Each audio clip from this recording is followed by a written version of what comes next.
Hello സുഹൃത്തുക്കളെ, എന്തൊക്കെയോ വിശേഷങ്ങൾ? സുഖം തന്നെയല്ലേ? വീട്ടിലിങ്ങനെ ഇരുന്നപ്പോഴേ നേഷുട്ടിക്ക് അവിടെ ഇരുന്നിട്ടൊരു ബുദ്ധിമുട്ട്. അപ്പം ഇങ്ങനെ ഇറങ്ങി നമ്മളെ പുതിയ വീടിൻ്റെ അടുത്തേക്ക് അങ്ങനെ പോയി. അപ്പം അവിടെ ചെന്നേക്ക് കയറി ഇറങ്ങണം നേരത്തൊന്ന് എന്നിട്ടേ അപ്പം അങ്ങനെ കയറി ഇറങ്ങുന്നതിൻ്റെ ഇടയിലാണ് അവിടുന്ന് വിനോട്ടി ഇപ്പം വരുന്നത് കാണുന്നത്. പപ്പാനെ കണ്ടാൽ പിന്നെ അവനവിടെ എവിടെ നിൽക്കൂല. പപ്പാന്ന് പറഞ്ഞാൽ ഓനക്ക് ജീവൻ്റെ ജീവനാണ്. വിനോട്ടി പപ്പാനെ കണ്ടത് ഓനക്ക് കാട്ടി കൊടുക്കാൻ നിൽക്കുകയാണ്. അപ്പം ഇതിന് ഓനെ കണ്ടേക്കും ഓനക്ക് കരഞ്ഞിട്ട് ഉപ്പാനത്ത് പോകണം. അപ്പോൾ ഓണെന്താ റോട്ടുമ്പോൾ ഇറക്കി വെച്ചിട്ട് പപ്പാനെ കണ്ടേക്ക് ഓടി പോവാണ്. അവിടെ നിന്ന് പപ്പാനെ ഡാൻസ് അടിച്ചു കൊടുക്കുകയാണ്, ചാടിക്കെടുക്കണ. എന്നിട്ടോട് ഓടി ചെന്നിട്ട് പപ്പാൻ്റെ അടുത്ത് കയറി ചെന്നത്. അപ്പം ഒക്കെ സമാധാനമായിട്ടുണ്ടാവും കേട്ടോ. എന്നിട്ട് ബിരുമോൾ ടാറ്റാറ്റി പോകുന്നതും ടാറ്റൊക്കെ കാട്ടുണ്ട് കേട്ടോ, ഒറ്റ കൈ കൊണ്ട്. ഒക്കെ ആയിട്ട് ഇങ്ങനെ പോരുകയാണ് ഓര്. ഇതൊക്കെ തന്നെയല്ലേ നമ്മുടെ ജീവിതത്തിലെ രസങ്ങൾ. ഉപ്പാനെ കണ്ടാൽ പിന്നെ അവൻ എവിടെ നിൽക്കൂല, ഉപ്പാൻ്റെ അടുത്ത് തന്നെ പോകും. അപ്പോൾ നമ്മളൊന്നും ഒന്നുമല്ല.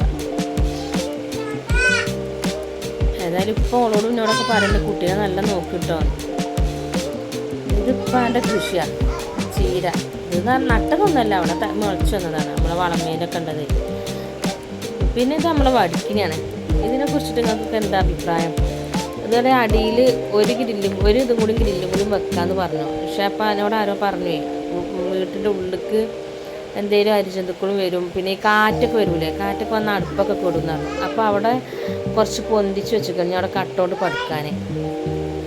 പടുത്താൽ ഒരു പടവും കൂടി വന്നാലും പിന്നെ അവിടെ കണ്ടില്ലേ പുറത്തേക്ക് ഇങ്ങനെയാണ്. അപ്പോൾ ഒരു പടവും കൂടി വരുമ്പോൾ കാറ്റൊക്കെ അടുക്കുമ്പോൾ എന്തെങ്കിലും കാറ്റൊക്കെ വരും, പക്ഷെ നേരെ അടിയിൽ നിന്ന് വരുന്ന കാറ്റ് നേരെ അടുപ്പിക്കല്ലേ പോവുക. അപ്പോൾ അങ്ങനത്തെ ഒരു ബുദ്ധിമുട്ട് വരില്ല ആർക്കും. ഏതായാലും നേഷുട്ടീനെ ഇങ്ങോട്ട് എടുക്കുക, അങ്ങോട്ട് പോവുക, അവിടെ നിന്ന് ഇങ്ങോട്ട് വയ്ക്കുക, അങ്ങോട്ട് കയറി പോവുക. നമുക്ക് അതിൻ്റെ ഉള്ളിൽ കുറച്ച് ഇരുമ്പുകളൊക്കെ ഉണ്ട്, അതൊക്കെ എടുത്തുകൊണ്ട് ഇങ്ങനെ കയറി തന്നെ. ഇത് നമ്മളെ പാഷൻ ഫ്രൂട്ടിൻ്റെ അതാണ്, അത് വിത്ത് ഇട്ടതാണ്. അപ്പം ഞാൻ മുളച്ചിട്ട് അത് അവിടെ ഇവിടെയൊക്കെ കൊണ്ടുപോയി നടും. പിന്നെ അങ്ങനെ തിരികെ പോവുകയാണ്. അപ്പം പിന്നെ ഓന് അങ്ങോട്ടും ഇങ്ങോട്ടും ഓടിക്കളിയും ഒക്കെ ആയി. ഈ റോഡിൻ്റെ അരികൊക്കെ എന്തോരം മാലിന്യം, ഈ പ്ലാസ്റ്റിക് കവറുകൾ ഓരോ നമ്മളെ പോലത്തെ ആൾക്കാരെല്ലാം ഇത് തിന്നുന്നത്. നമ്മളതൊക്കെ ഉണ്ടാവും അതിൻ്റെ കവറുകളൊക്കെ നല്ല നല്ല വീടിൻ്റെ ഐശ്വര്യം കളയാൻ. ഇതൊന്നും ആരും പെറുക്കി ഒഴിവാക്കാനൊന്നുമില്ലല്ലോ. എത്രമാരും വേസ്റ്റുകൾ കേട്ടോ. ലേസിൻ്റെ പേക്ക്, കുപ്പികൾ, ഫ്രൂട്ടി കുപ്പി, അങ്ങനെ ഒരുപാട് ചെറിയതും വലുതൊക്കെ ആയിട്ടുള്ള കുപ്പികളൊക്കെ ഉണ്ട്. നെയ്ശുട്ടി അങ്ങനെ കയറിപ്പോണ്ട് നമ്മളെ അയൽവക്കത്തെ കേട്ടോ.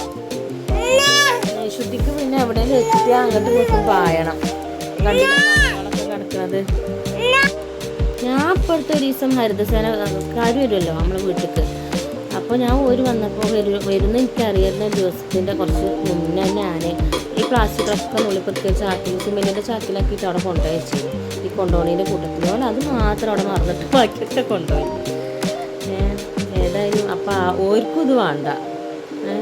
അപ്പോൾ ഏതായാലും നെയ്ശുട്ടി പോരുകയാണ്, വീട്ടിലേക്ക് ഓടിപ്പോരുകയാണ്. അപ്പോൾ വിനോട്ടിയും കൂടെ ഓടുന്നുണ്ട്, വീണായിട്ട് ചെയ്താലോ വെച്ചിട്ട്. അപ്പോൾ ഓന് ടാറ്റൊക്കെ കാട്ടി തുടങ്ങി. ഏതായാലും ഏതായാലും നമ്മൾ വീട്ടിലേക്ക് ഇങ്ങനെ പോരുക. അതിൻ്റെ ഒരു വഴിയിലൊക്കെ എന്തൊക്കെയാണ് പറയുന്നതൊക്കെ ഉണ്ട് മുപ്പര്. പോരില്ല കുറച്ച് തുളസീൻ്റെ ഇലയൊക്കെ എടുത്ത് പോകുന്നു. തുളസീൻ്റെ ഇലയും പനിക്കൂർക്കയും ഒക്കെ.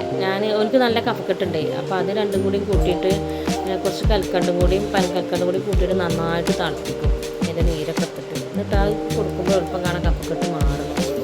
അപ്പോൾ ഏതായാലും അത് ഞാൻ ചെയ്തിട്ടുണ്ട്. ഏതായാലും കുട്ടികൾക്കൊക്കെ ഉണ്ടെന്നുണ്ടെങ്കിൽ അങ്ങനെ ചെയ്ത് നോക്കുന്നു.